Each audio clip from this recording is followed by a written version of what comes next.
네, 안녕하십니까. 깐세클럽 강재훈입니다. 전일 국내 증시 보게 되면 장 초반에 2,600포인트를 다시가 하회하는 그런 모습을 보여줬지만 오후장 들어서 외인들의 현물 쪽에서 매수세를 확대하면서 결국은 상승으로 마감이 되는 그런 모습을 보여줬다 되죠. 그래서 2,600이라는 자리대를 두 번 정도는 이탈을 했다가 회복하는 그런 모습을 보여줬기 때문에 이제 GTS 한 번 정도 해주면 될 것으로 그 전망이 된다. 이격 자체는 105% 정도 라인으로 어느 정도 완화를 시켰다가 됩니다. 그래서 오늘 같은 경우 추가적으로 강세를 갈 거냐 아니면 오늘은 숨고르기 조정을 마무리할 거냐 이 정도가 되지 않을까 이렇게 전망이 됩니다. 자, 하나씩 보면서 지나도록 하죠. 전일 국내 증시를 보게 되면 결과적으로는 이제 0.94% 상승해서 2,625포인트로 마감이 되었습니다. 거래대금 자체는 12조 5천억 정도이기 때문에 거래대금은 감소세가 좀 더 이어졌다 이렇게 봐야 되는데 여기서 관건은 뭐냐면은 외인들이 이제 매수를 했다라는 부분에서 매수를 어느 쪽으로 했느냐 사실 그 부분입니다. 그래서 어제 외인들 같은 경우는 2,500원 매수를 했는데 규모 자체는 크지 않았지만 시총 최상위 이쪽으로 움직였기 때문에 지수 자체가 위로 올라가기 수월한 그런 구조를 만들어다 됩니다. 기관에서는 여전히 매도세를 보여준다 되죠. 그래서 기관에서는 5,200억 여전히 대규모의 매도를 한다가 되는데 프로그램에서가 약 2천억 가까이 출회가 되는 그런 모습이었습니다. 그 다음에 선물 시장 마찬가지로 강세가 나타났다 되죠. 그래서 선물에서는 1.1% 정도 더 강한 상승을 보여줬다 됩니다. 그래서 선물에서는 외인들이 1,770개, 그러니까 장중에는 더 많은 매수를 보이다가 장 마감 무렵에 축소를 했다 이렇게 되긴 하는데 결과적으로는 만기 이후로 누적 순 매수가 43,500개하고로 계속해서 확대되는 그런 모습을 보여준다 됩니다. 베이시스는 마이너스 0.09, 장중에 베이시스가 계속 보합권 전후 움직였다는 부분 동의하다가 됩니다. 다만 시장에서 베이시스가 현재는 금융투자를 중심한 프로그램이 나올 수가 없는 구조 이 부분은 동일한다. 계속해서 좀 출회가 된다는 부분 이 부분이 좀 있습니다. 그다음 코스닥 같은 경우는 이제 마찬가지로 1%대의 강세를 보여줬다 되죠. 그래서 코스닥에서는 역시 시총 최상위 세트리온 그룹을 중심으로 해서 제약바이오 이쪽에서 강세가 좀 더 두드러졌었는데 거래대금 14조 3천억으로 거래소보다 좀 더 많은 그런 거래대금을 나타냈다 됩니다. 수급적인 부분에서 외인들이 1,230원 매수를 했다. 그런데 이제 차이는 뭐냐면 기관에서의 매도가 없었다. 이 부분이 있었기 때문에 오히려 기관에서가 소폭의 매수가 들어오면서 코스닥 같은 경우가 동반 매수로 강세가 좀 더 나타났다 됩니다. 자, 어제 금토이가 있었죠. 금토이가 이제 어제 국내 GDP 성장률이라든지 물가 전망이라든지 이런 것도 했다 됩니다. 그래서 실제로 이제 금토일 같은 경우는 이제 맨 처음에 5월달 같은 경우가 시장에서 GDP 성장률이 소폭 하락한다. 사실 이때는 국내가 뭐 아주 코로나나 이런 부분이 그렇게 심하지 않았던 그런 과정이었었는데 이게 8월달 되면서 이 영향이 전 세계적으로 워낙에 크게 확대가 된 그런 케이스다 보니까 거기서 이제 올해 성장률을 1.3% 하향을 했었다가 그러고 나서 어제 발표했을 때는 1.1%로 축소를 했다가 됩니다. 그래서 앞전에는 코로나가 국내에서 확산됐던 부분이 국내에서의 소비가 안 좋다 이렇게 전망했었던 거고 최근 들어서도 다시금 코로나가 확산되는 그런 과정을 보이고 있기 때문에 소비 쪽에서 여전히 안 좋다 이런 전망을 동의하다 됩니다. 다만 수출 쪽에서가 워낙에 좋은 흐름을 보여주고 있다는 점에서 올해 GDP 성장률 전망치를 마이너스 1.1% 했으니까 글로벌 대비해서는 거의 두 번째, 세 번째 정도 된다고 보시면 될 것 같고요. 그 다음에 내년에 대한 전망치 자체를 다시금 3%로 상향시켰다고 됩니다. 그래서 내년 시장에 대한 우리나라 GDP 성장률이 3%가 나온다면 물론 이제 기저 효과로 인해서 나타난 것도 있지만 해외 증시 이런 쪽에서 더 강하게 올라가긴 합니다. 다만 올해와 내년 이거를 다 합쳤다면 국내가 GDP 성장률이 굉장히 높다라고 보시면 될 것 같습니다. 그다음 물가 지수에 대한 전망 역시도 시장에서 이제 올해 같은 경우 조금씩 올라가고 내년 정도 되면은 1% 정도 물가 상승이 보여주고 있기 때문에 현재 기준금리 0.5%라는 부분은 계속해서 유지를 한다 이렇게 보시면 될 것 같습니다. 자, 어제 중국 증시를 보게 되면 중국 증시도 소폭의 반등이 나타났다 됩니다. 그래서 시진핑 주석이 이제 바이든 당선인한테 축전을 보냈다라는 부분이 있죠. 그래서 그동안은 다른 나라들에 비해서 상당히 늦게 발표를 했다 이렇게 봐야 되는데 그만큼 이제 중국하고 미국하고의 무역 분쟁이라든지 이런 데에 대해서 상당히 신경 많이 썼다 이렇게 봐야 됩니다. 그래서 이 부분이 앞으로 조금은 개선되지 않을까 여기에 따른 기대감이 있긴 한데 실제로 이 부분은 바이든이 대통령직을 수행할 때 어떻게 바뀌는지 좀 더 확인해야 되는 그런 과정이다 봐야 될 것 같습니다. 다만 이제 외국인 같은 경우가 국내도 어저께 오전에는 외국인이 매도를 하다가 매수가 오전부터 늘어났듯이 중국 역시도 외국인의 매수가 다시금 늘어난 모습을 보여줬다. 그래서 현재 국내 증시를 비롯해서 대만이라든지 중국이라든지 신흥국에 대해서 외국인들의 자금이 유입된 부분은 거의 동의하다라고 보시면 되겠습니다. 자, 그다음에 미증시인데 미증시는 휴장이었죠. 그래서 미증시가 휴장인 상태에서 어제 장중에 미선물이 0.2에서 0.3% 정도 상승했었다. 이 부분이 있었는데 지금은 이제 많이 빠졌다 되죠. 그래서 요거보다는 좀 떨어졌다 정도 보시면 될 것 같고요. 유럽 증시도 약보합으로 마감이 되었다. 큰 차이는 없었습니다. 그리고 이제 올해 11월 달 국내 증시 같은 경우가 굉장히 상승을 크게 나타냈는데 사실 월간 기준으로 해서 이제 물론 오늘과 다음 주 월요일이 남아있긴 하지만 장대 양봉이라는 부분은 거의 변동이 없을 것 같습니다. 그런데 유럽 역시도 유로스탁스 같은 경우는 실제로 18% 정도 상승했기 때문에 현재 이 부분이 국내 증시만 가파르게 올라간 것이 아니라 유럽 같은 경우가 더 강한 상승을 보여줬다. 이렇게도 봐도 될 것 같습니다. 그래서 현재 구조 자체가 트럼프가 이제 선거가 끝나고 나서 바이든이 당선이 되고 불확실성이 해소되고 보호무역에 대한 우려가 완화됐다. 이런 부분이 유럽이라든지 그리고 우리나라를 비롯한 신흥국들 이런 쪽이 상당히 강한 흐름을 보여줬다. 이건 공통상이다. 이렇게 봐야 되겠죠. 자, 어제 시장을 보도록 하죠. 어제 시장을 보게 되면은 우선은 지수 자체는 0.9% 올라갔는데 코스닥도 1% 올라왔죠. 대형 지수가 1% 올라가고 중소형은 상대적으로 약했다가 됩니다.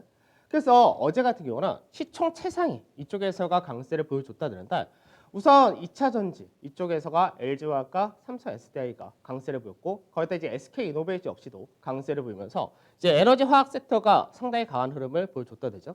그다음에 IT 같은 경우는 삼성전자, 하이닉스, 삼성전기 이렇게 강세가 나타나면서 역시 마찬가지로 시장 끌고 올라왔고 증권에서는 이제 시장이 거래되게 많이 늘어났다 이런 부분도 있었지만 실제로 키움증권 같은 경우가 코스피 200에 편입되었다라는 부분에서 코스피 200 편입된 종목들이 상당히 강한 흐름을 보여줬었다는데 그런 부분이 증권 업종을 좀 끌고 올라갔다 됩니다. 그다음에 이제 국내에서 코로나 환자 수가 500명이 넘어섰다라는 부분이 나타나면서 이제 인터넷 카카오라든지 이제 네이버 이런 쪽에서 강세가 나타났다 되고요. 그동안 통신 같은 경우는 상대적으로 시장에서 반등다운 반등이 거의 없었다는데 어제 같은 경우 통신 쪽에서 LG 플러스가 강세되면서 통신까지도 강세가 나타났다 되죠. 그 외적으로는 오히려 전체적으로 소폭의 하락이나 소폭의 보합권 정도에서 끝났기 때문에 어제 같은 경우는 지수가 0.9%라는 상승을 보이긴 했지만 실제적으로는 시총 최상위가 강세되고 그 외적인 쪽에서는 상대적 약세를 띠면서 상승 업종과 하락 업종이 반반 나타나는 모습을 보여줬다 됩니다. 자, 시총 상위 비중 한번 보도록 하죠. 시총 상위 비중이 뭐 국내 증시 같은 경우는 뭐 역사적 신고가를 나타냈지만 마찬가지로 시총 상위 비중 역시도 그 이상을 넘어갔다입니다. 오히려 더 빠른 케이스였는데 그 배경은 신규 상장된 종목군들이 있었기 때문에 그런 과정이다 보셔야 되죠. 우선은 시장에서 시총 최상위에 대한 비중이 점점 커진다는 부분이 있습니다. 그러니까 시총 최상위에 대한 비중이 커진다는 얘기 뭐냐면 시장 자체가 일부 대형 업종의 지수를 끌고 가고 그 외적인 쪽에서는 상대적으로 약하다 이렇게 나타날 수 있는 그런 케이스가 된다. 우선은 삼성전자와 하이닉스 이쪽에서 비중이 25%가 좀 넘어갔다 되죠. 그래서 삼성전자와 하이닉스가 25% 넘어가고 빅7이라는 쪽에서 최근 들어서 2차 전지가 많이 올라왔고 제약도 올라왔고 이제 인터넷에서 네이버나 카카오는 추가적인 강세는 없었다 되기 때문에 빅7에 대한 비중 자체가 15.6%라는 거는 거의 비슷하다 됩니다. 그래서 현재는 반도체와 빅7 이쪽에서 총 9종목이 41.27%까지 전체 코스닥 거래소 시장에서 차지를 한다가 되죠. 그럼 9개 종목이 전체 시장에서 40% 넘어갔다는 데 이게 8월 달에는 빅7이 워낙에 강하게 갔었을 때 이때가 40%였고 10월 말에가 시총이 거의 똑같다라고 말씀드렸었는데 그때가 40.53 이때는 빅7이 좀 떨어진 반면에 삼성전자와 하이닉스 그리고 그 외적인 쪽에서가 올라간 케이스였고요. 지금 같은 경우 41.27까지 올라갔다는 부분은 반도체도 올라갔고 2차 전지도 올라갔고 그리고 그 외적인 쪽에서는 소폭 상승을 했다 정도. 그래서 시총 최상위가 이렇게 강한 비중을 차지한다 이렇게 될 경우는 사실 그 외적인 쪽의 소외를 받는다 이렇게 될 수밖에 없는데 여기서 수급적인 부분에서 외국인 입장에서는 당연히 국내 증시로 패시브 자금도 많이 들어오고 그리고 여러 가지 ETF 자금이 들어오기 때문에 그런 부분 시총 최상위로 갈 수밖에 없는데 이게 다른 쪽으로 확대되기 위해서는 기관에서의 수급 자체가 어느 정도 개선되는 그런 모습이 필요하다가 됩니다. 근데 아직까지는 이 기관에서의 이제 수급 자체가 안 풀리는 그런 모습이기 때문에 이게 언제 들어올 거냐, 그리고 기관에서의 매도가 언제 마무리를 할 거냐, 현재 이게 중요하다가 되겠죠. 자, 연결 선물지수 한번 보도록 하죠. 연결 선물지수를 보게 되면은 이제 오늘 기준으로 할 때 21선과의 이격이 다시금 105% 전후가 되어 있습니다. 그러면 시장에서 이제 강하게 상승이 나오고 올라갈 때 여기까지는 이격 자체가 과열이 아니라고 말씀드렸는데 이 구간에서 이격을 완화시킨 건 어떻게 되냐면은 한 4거리 동안에 계속해서 좁은 밴드에서 왔다 갔다 했었는데 이때가 위아래 밴드가 약 1% 정도 굉장히 좁은 밴드에서 승고를 했었다고 되죠. 그러면 지금 어제 같은 경우는 이제 3일 동안 왔다 갔다 했다 그랬는데 여기서는 변동이 한 2% 정도 커졌다 됩니다. 즉 시장에서 105%라는 이제 이격 기준을 잡을 때 과열 기준을 여기서 이제 앞전에는 이격 자체가 좀 작았다가 올라갔을 때 커졌다 되죠. 나중에 한 번 더 강하게 시세를 뽑는다가 됐고 그 다음에 조정을 받을 때는 이격이 확대가 될 가능성이, 그러니까 변동성 자체가 굉장히 커질 가능성이 높아진다. 이런 부분은 동일하다가 될 겁니다. 그래서 점점점 변동성이 커질 수밖에 없는 그런 구간대에 들어오기 때문에 어느 정도 올라갈 때마다 목표 주가는 설정을 해놨으니까 그 구간에서 비중 축소 조금씩 계속해서 하면서 가는 전략 동일하게 하셔야 될 것 같습니다. 자, 어제 수급을 좀 보도록 하죠. 수급을 보게 되면은 삼성전자, 그리고 하이닉스, 반도체죠. 그 다음에 네이버, 카카오, 인터넷, 그 다음에 LG화학, 삼성, SDI 딱 2차 전지. 그러니까 시총 최상위 조합입니다. 그러니까 시총 최상위 조합이 수급이 강하게 들어왔다 되고요. 그 외적으로 통신이 들어왔고 그 다음에 코스피 200에 편입이 되었다라는 부분이 신풍제약이라든지 이런 것들도 있었는데 이런 쪽에서 역시 들어왔다가 됩니다. 그 다음에 이제 하나솔루션이라든지 뭐 SK이노베이션 같은 경우도 들어왔다. 이렇게 돼 있죠. 그래서 외국인들이 샀다라는 쪽이 결국 시총 최상위 조합 이렇게 되는데 국내 증시로 패시브 자금이 자꾸 들어온다 했을 때는 당연히 삼성전자, 하이닉스 동일한 케이스가 되는 거고요. 그 다음에 현재 2차 전지 쪽에 들어온 것도 사실 ETF 자금이 주로 이루는데 이건 제가 다음에 설명해 드리도록 하죠. 그 다음에 매도 쪽을 보게 되면은 매도에서는 이제 KTNG, 그 다음에 기아차, 그리고 세트론제약, 한국전력, SK, 포스코, 한미약품, 신한지주, 현대차 이렇게 쭉 매도가 나왔다 되죠. 그러니까 어떻게 나왔냐면은 실제로 좀 전에 얘기했었던 시총 최상위 조합에서 반도체라든지 2차 전지 그리고 인터넷을 제외한 나머지 시총 상위 전반적으로 출회가 되었다. 이렇게 보시면 되겠습니다. 자, 그 다음에 기간인데 기간 같은 경우는 이제 어저께 SK이노베이션이 오전 들어서면서부터 이제 약간 루머가 나왔었는데 LG화학과 현재 여러 가지 소송을 진행하고 있는 것에 대해서 합의를 했다. 이런 식으로 얘기가 좀 나왔던 부분이 있었는데 우선은 기간에서 SK이노베이션을 강하게 샀다가 되고요. 그 다음에 이제 롯데케미칼이라든지 세트리오 헬스케어, 한미약품 같은 제약, 화학, 철강, 네이버 들어오긴 했는데 규모 자체가 작았다 돼 있죠. 그러니까 외국 기관에서가 5,000원 넘는 매도를 했기 때문에 실제적으로 거래소 같은 경우는 매수가 강하게 들어올 수가 없는 그런 구조가 될 수밖에 없었다 됩니다. 다만 이제 코스닥에 있는 종목군들이 많이 눈에 띈다는 거. 그러니까 거래소 쪽에서 강한 매수가 없으니까 오히려 코스닥에서 종목별로 매수가 많았다 됩니다. 그다음에 매도를 보게 되면 매도에서 이제 시총 최상위니까 삼성전자 많이 팔았고요. LG화학, 세트리온, LG전자, 기아차, 모비스, KB금융, 현대차 시총 최상위 그대로 매도를 했다가 됩니다. 자, 주식형 수익증권, 우리가 이제 소위 말하는 펀드입니다. 펀드인데 펀드 쪽에서의 자금 흐름을 보게 되면은 시장에서 지금 최근 들어서 9월 말 이때가 가장 펀드 작업이 이제 전체적으로 볼 때 바닥을 찍었다 이렇게 된다. 이때가 이제 69조 7천억까지 뚫었다 되고요. 최근 들어서 펀드 자금이 늘어난다 되면서 한 2개월 동안에 한 6조 정도 들어왔습니다. 그래서 75조 9천억까지 들어왔는데 펀드 자금 같은 경우는 사실 올해 초죠. 올해 초에 규모 자체가 90조가 넘었던 걸로 기억하는데 90조 가까이 됐었는데 이 부분이 시장이 무너질 때 한번 출혈가 크게 됐고요. 그리고 나서 시장이 바닥 찍고 나서 올라올 때도 계속해서 축소가 되는 과정이 나타났었답니다. 그래서 펀드 자금 쪽에서는 자금이 빠지고 직접 투자가 많이 늘어난 그런 케이스였는데 최근 들어서 고객 예탁금이라든지 개인 투자자분들 역시 상당히 많이 들어왔다 되죠. 다만 이 차이는 뭐냐면은 이제 시장에서 10월 달 거의 말까지인데 10월 달 말까지 시장 자체가 박스권에서 왔다 갔다 하는 흐름도 있었고 처음에 이제 소위 말하는 우리 동학개미라고 하시는 분들이 시장이 굉장히 좋을 때 많이 들어오셨죠. 그러다 보니까 쉽게 수익을 냈었는데 그게 수익이 좀 어렵다 보니까 펀드 쪽으로 자금이 유입되는 과정도 나타난다고 됩니다.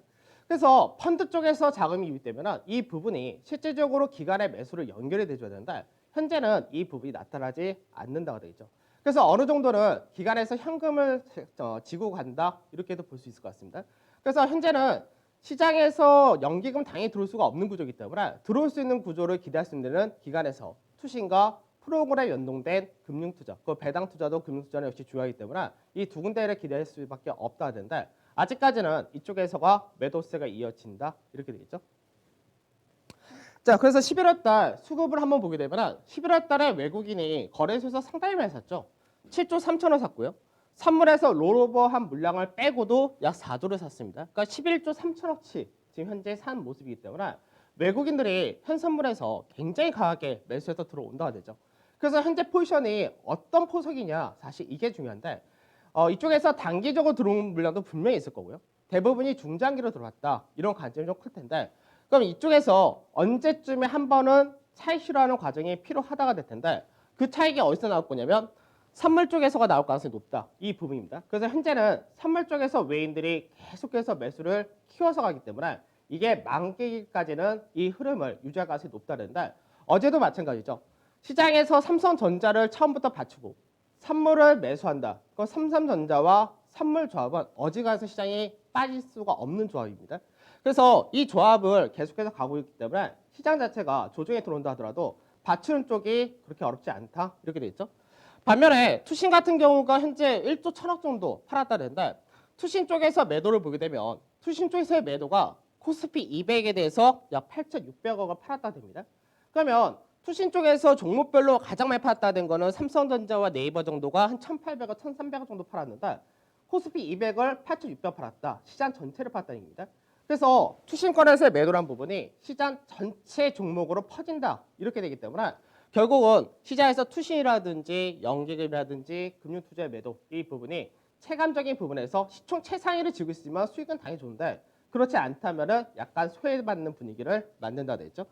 반면에 매수를 했다라는 쪽을 보게 되면 매수 규모는 크지 않은데 롯데케미칼이 한 300억 정도, 한국조선이 250억 정도, SOL이 230억 정도 되죠. 이들의 특징이 뭐냐? 시장에서 그동안 투신 쪽에서 매수를 안 했던 쪽입니다. 그래서 코로나가 터지고 나서 뭐 여러 가지 이제 경기 관련 쪽에 대해서는 안 좋다, 부정적인 인식이 있었기 때문에 사실 이쪽에 대해서는 비중이 없었다고 되죠. 그러다 보니까 코스피 200이라는 전체 시장에 대한 매도가 나올 때 이쪽은 오히려 매도가 나올 게 없으니까 매수가 들어온 것이 시장 대비 더 강한 흐름을 보여줬다가 여기서 나오는 겁니다. 그래서 외국인 같은 경우는 전체적 시총 최상위를 사고 그 외적인 쪽도 사고 있는 과정에서 매도가 안 나온 상태에서 투시라든지 이런 쪽에서 매수가 들어온 쪽에 결국 쌍끌이가 되기 때문에 이쪽에 강한 시세를 보여줬다 되는 겁니다. 자, 외국인의 생각이 뭘까? 사실 이 부분이 굉장히 중요합니다. 지금 현재 시장 자체가 개인들이 끌고 가던 그런 장은 이미 끝났고 외국인이 끌고 가는 그런 장이기 때문에 외국인의 관점이 굉장히 중요한데 월간 지수입니다. 굉장히 큰 그림이죠. 월간 달러 기준의 차트인데 사실 국내 증시는 이제 2000년도 초반이죠. 2007년도, 2006년도, 2007년도인데 이때가 고점을 한번 만들었죠. 그러니까 2003년도에 이제 지수로 볼 때, 달러 기준으로 볼 때는 197에서 약 1000선까지 올라왔으니까 1100선까지 어마어마한 상승이 나타났던 시기입니다.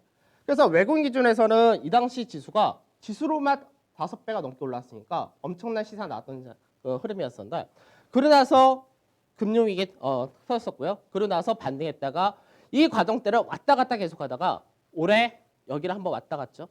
그래서 전체로 아주 크게 볼 때는 이게 한 13년, 14년 정도 되는 그림인데 이때로 볼 때는 박스권이 굉장히 길었죠. 이 박스권 상단 자리를 이제 넘어가려고 한다는 얘기입니다. 그럼 박스권 상단을 넘어간다. 이게 10년, 13년 동안 형성된 거니까 이게 나중에 넘어간다면 마디 하나가 열린다고 되겠죠. 그럼 이 마디 폭이 굉장히 큽니다. 그러니까 앞전에 제가 자산 가치를 가지고 국내 증시를 전망한다 이렇게 할 때 굉장히 크게 나온다고 했었는데 그게 실제로는 차트상에서는 가능하다고 했죠. 다만 여기서 전제 조건이 굉장히 많이 들어갑니다. 그래서 그 전제 조건이 나오는데 시간도 많이 걸릴 거고 나온지 안 나온지 아직까지 확신을 갈 수는 없다 되겠죠. 다만 외국인들 볼 때는 코스피 최고가까지 넘어가지 않았습니다. 그래서 최고가까지가 약 3.2% 정도 남아 있다가 되는 거고요. 대형지수로 보게 되면 그림은 똑같죠. 다만 대형주가 더 강하다 보니까 대형지수 같은 경우는 고가까지가 약 1% 정도 남았다 됩니다. 그럼 왜 시장에서 제가 12월 중순 전후로 해서 어느 정도 마무리하자라고 말씀을 왜 드리냐면 돌파를 하고 나면은 지지 테스트를 한번 받는 과정이 분명히 옵니다. 근데 이게 상승이 더 뽑히면 뽑힐수록 지지 테스트를 받는 자리 때까지가 가격 조정이 꽤 크기 때문에 그 과정을 피하자. 이런 관점입니다. 자, 투자 전략 부족하죠? 투자 전략 보게 되면은 뭐 다 똑같습니다. 변동 없죠? 자, 바로 추천주 하나 보도록 하죠. 삼성전자가 어저께 또 종가상으로는 고가를 넘어가다 보니까 12%까지 다시금 수익이 올라왔고요. 한국조선해양은 이제 거의 30%까지 올랐는데 29.16% 정도 됩니다. 그럼 한국조선해양은 또 해야 되는 작업이 하나 있죠. 수익 마지노선 또 상향시켜야 됩니다. 그러니까 이 부분을 지금 제가 계속해서 해드리고 있는데 어떤 종목이든 마찬가지입니다. 내가 보유주를 갖고 있는데 무조건 보유주를 지고 간다, 수익 중이니까 냅둔다 이렇게 하시면 안 됩니다. 시장이 아무리 상승장이고 뭐 어떤 장이라도 항상 수익 마진선 상향시키고 이 라인대에서 왔다 했을 때 상상이 다 됐을 경우, 수익 실현 다 됐을 경우 그 다음에 새롭게 다시 진입 시점을 잡거나 이게 좋다는 얘기입니다. 그래서 한국조선해양은 목표 수익 마진 노선 10만 2천 원 상향했고요. 현대건설이 6.19%, 그 다음에 LG디스플레이가 3.3%, 그리고 현대차, 현대위안은 소폭의 수익 손실, 그 다음 변동이 없다 되겠죠. 자, 오늘은 이제 11월 마지막 주 이렇게 봐야 되겠죠. 다음 주 월요일 날은 뭐 말일이긴 한데 큰 의미는 없을 것 같고. 자, 한 주가 또 마감이 됩니다. 이번 주도 상당히 좋은 그런 한 주가 된 것 같은데 시장에서 어느 정도 완화시키고 이제 수급이 전체적으로 좀 퍼지느냐 이게 좀 중요한 시점이 아닌가 싶습니다. 저는 다음 주 월요일 날 찾아뵙도록 하겠습니다. 감사합니다.